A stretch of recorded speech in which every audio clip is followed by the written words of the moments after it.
Yes bana, mara baada ya mchezo wa Young Africans dhidi ya Namungo Football Club kutamatika, kunako mchezo huo kuna matukio ambayo yamejitokeza, lakini watu wengi wameonekana kumtupia au kutokumuelewa bado Shashaman Peter Shalulile kutokana na kukosa nafasi ya wazi kwenye kipindi cha kwanza, lakini bado akawa hajafunga kwa dakika ambazo alikuwa amecheza. Ikawa watu wanaona kana kwamba Peter Shalulile pia Young Africans wamepigwa, lakini ni jambo ambalo watu wanapaswa kulipa time kutokana na kwamba anacheza nafasi ambayo hausiki sana.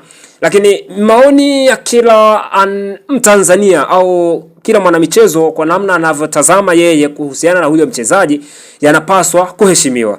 Sasa mimi kilichonileta hapa, nataka tuzungumze. Peter Shalulile amefunga bao ambalo video support FVS, Football Video Support, ilikataa kana kwamba ni offside wakati mpira unatoka mguuni kwa Maxim Nzengeli kwenda kwa Ibra Baka kurudisha ndani, anakuja kuscore. Peter Shalulile alikuwa kwenye engo ya kuotea, na hii picha ndio ambayo imetumika kutoa hayo maamuzi yakana kwamba Peter Shalulile amefunga bao ambalo amepokea mpira kwa mtu ambaye tayari alikuwa amejenga kibanda.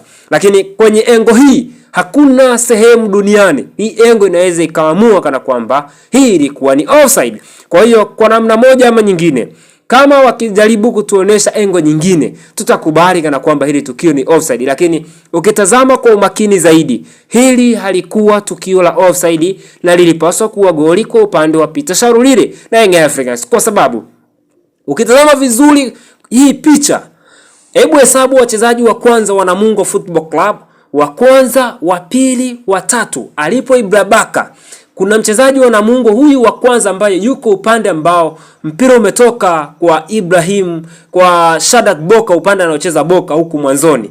Unaona yupo nyuma zaidi ya wachezaji wengine. So FVS imeamua vizuri kwenye matukio ya ligi kwenye mechi zote ambazo wameanza, lakini wanapaswa kuboresha zaidi, kutuonesha engo halisi ya offside na kuchora mistari ambayo inaonesha kana kwamba kweli hii ilikuwa inastahili kuwa offside. Lakini ukinionyesha mimi kwenye picha kama hii, nitakwambia hapa hakuna offside, kwa sababu hata nikitazama kwa jicho la kawaida bado sijageuza engo ambayo inatakiwa ituoneshe offside. Nitakwambia yes, hili ilikuwa ni offside au si offside. Lakini mpaka hivi sasa nakwambia Young Africans kwenye hili tukio na Peter Shalulile amenyimwa bao ambalo lilipaswa kusimama kama goli, kwa sababu alikuwa kwenye onside position.